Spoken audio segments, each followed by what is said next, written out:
Els insòlits gruixos de neu que encara hi ha a les muntanyes de Cerdanya segueix alterant la normalitat de les estacions d'esquí. Si dimarts Portep i Moren confirmava que obriria 8 quilòmetres esquiables el primer cap de setmana de juny, ara la Molina s'ha vist obligada a endarrerir l'obertura del Bike Park, considerada l'activitat estrella de l'estiu. El motiu és que a les parts altes de l'estació hi ha encara molta neu i es fa impossible habilitar els circuits per a bicicletes. En aquest cas, el Bike Park ja obríem a partir d'aquest cap de setmana, de l'1 de juny, però amb les condicions meteorològiques, el fred i la neu, ens hem vist obligats a endarrerir l'obertura, esperem, cap al proper cap de setmana, 8 i 9 de juny.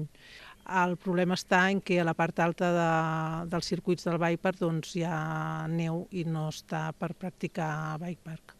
A banda d'aquest incident, però, els responsables de l'estació ja ho tenen pràcticament tot a punt per començar la temporada d'estiu.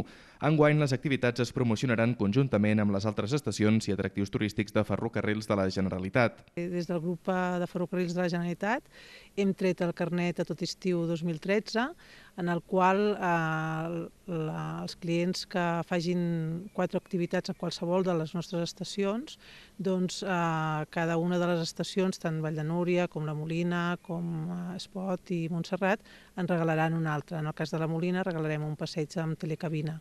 Enguany, a banda de les activitats tradicionals, com el Bike Park, les excursions amb telecabina o el Parc d'Aventura als Arbres, la Molina oferirà com a novetat els vols amb globus aerostàtics i els tallers de construcció de globus.